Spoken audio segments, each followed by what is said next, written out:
I get a hold of any rock in America? Yeah, I got it all. Right it this way. All right. So you want legal TV? That's what I want. Up against the wall. Wait a minute.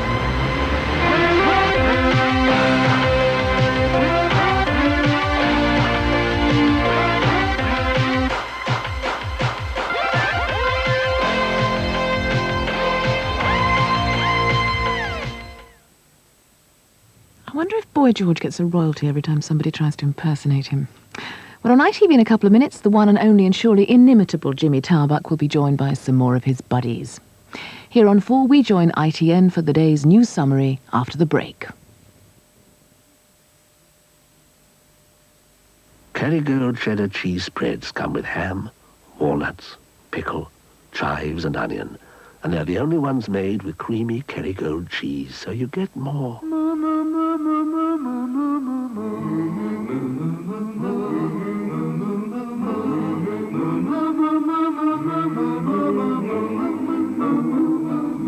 Kerrygold cheddar cheese spreads made with more. The Hits double album, $6.49 from Sound Shop at Boots. Time you caught up with the bullets at Sound Shop. You look at your watch, on average, 72.5 times a day. So doesn't it make sense to wear more than an average watch? Accurist, 72.5 times more eye-catching than the average watch, because it's 72.5 times better looking.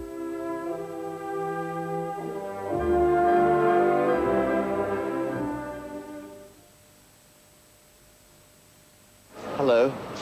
Oh, no. Do you always pick Stalk SB? My daughter would never have anything else. Is that a fact? It's a fact, yes. Oh, well, we can't get your daughter to try the taste No, you test. can't, because she's at school, you see. Well, wouldn't you like to try the taste test? Oh, no.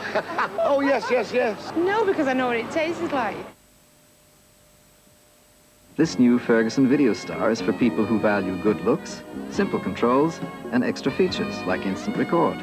Above all, it's for people who appreciate great value for money. The new Ferguson Video Star. I'd say it's probably the best value of all time. Smash! Blossom! Trusty! The answer is simple. Life's rough on soft, delicate skin, so a kind way to care for it is a simple way. No perfume, no colouring, just the purest ingredients make it safe, even for sensitive skin. The answer is simple. Fill too tight? Sellotape. Seal it right. Glue slow to stick? Sellotape. Then try this trick. It's got fluff on? Sellotape. Now it's gone. Odds and ends? Sellotape. Robot friends? Sellotape makes it better.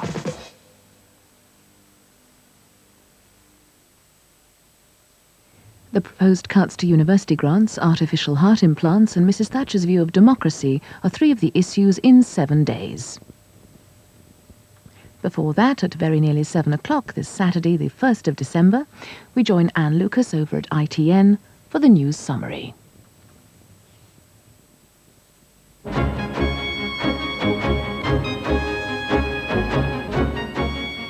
The leaders of the Miners' Union have lost their appeal against a temporary High Court order removing them as trustees of the union's funds. The union's president, Mr Scargill, vice president, Mr Magahi, and general secretary, Mr Heathfield, asked to be reinstated as controllers of the union's £8.9 million worth of assets. They sat in the appeal court in London today to hear the judgments.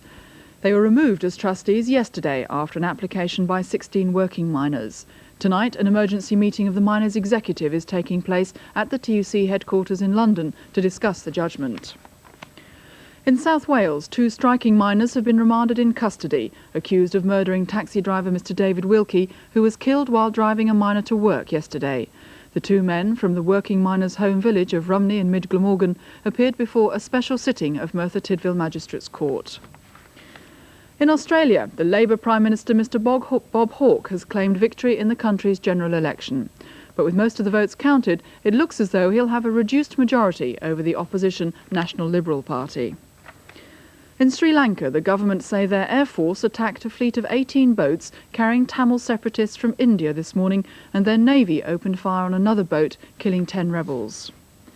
The French cabinet has been meeting in emergency session to discuss the escalating violence in the Pacific territory of New Caledonia. Rebels today hoisted a flag of independence, and white women and children have been airlifted out of the troubled area. Cricket. England are in trouble at the start of the second innings in the test in Bombay. They finished the day at 37 for 1, still 233 behind. And that's the end of this news summary from ITN. We'll be back on ITV at 9:15.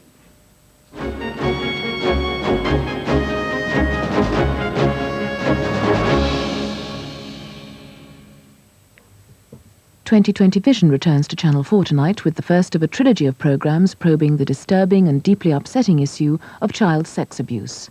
The evidence is presented at 9:15 tonight. Now the weather. Tonight, most of the country will have a cloudy night with rain at times.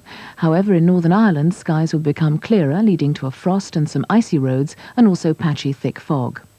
Tomorrow, eastern Scotland and central and eastern England will start cloudy with some rain, but this will gradually die out during the day. Many western regions of the British Isles will become brighter and mostly dry. Temperatures will be near the seasonal normal, which means much of England will be colder than recently. The miners and their families have a say this week on Channel 4 in 2 documentaries.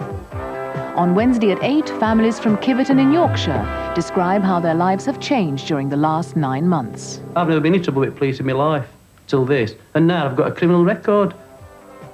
On Thursday at 8, miners' wives from Nottingham reveal the reasons for their strong involvement in the current dispute. This strike is not over money. This strike is the future of your children. And you're not a mother that will not stick up for their own children. Get It Shown is on Wednesday at 8. Knots Women Strike Back is on Thursday at 8. 2 documentaries this week on Channel 4.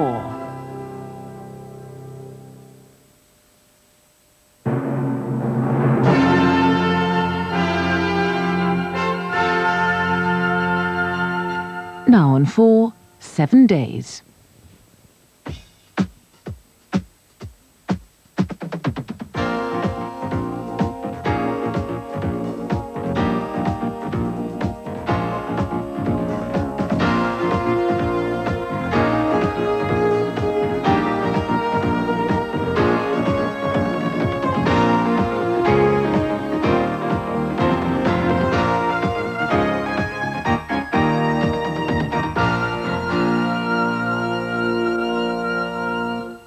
Hello, good evening. Topics from the last 7 days. Is the government right to make better-off parents pay more towards their sons' and daughters' education? How far can surgeons go in appearing to experiment on human beings? We've had a lecture on democracy this week from the Prime Minister, who told us from the Carlton Club that it is not heroic to flout the law of the land. David Beetham, who's Professor of Politics at the University of Leeds, is not so sure about this. Finally, at the end of the programme, why would a white pastor of the Dutch Reformed Church in South Africa want to live in a black community? I'll be talking to Dr. Nico Smith, who arrived in this country on Monday from South Africa. First, should parents pay more towards their sons' and daughters' university education than they have been doing, as Sir Keith Joseph, Minister of Education, proposed this week?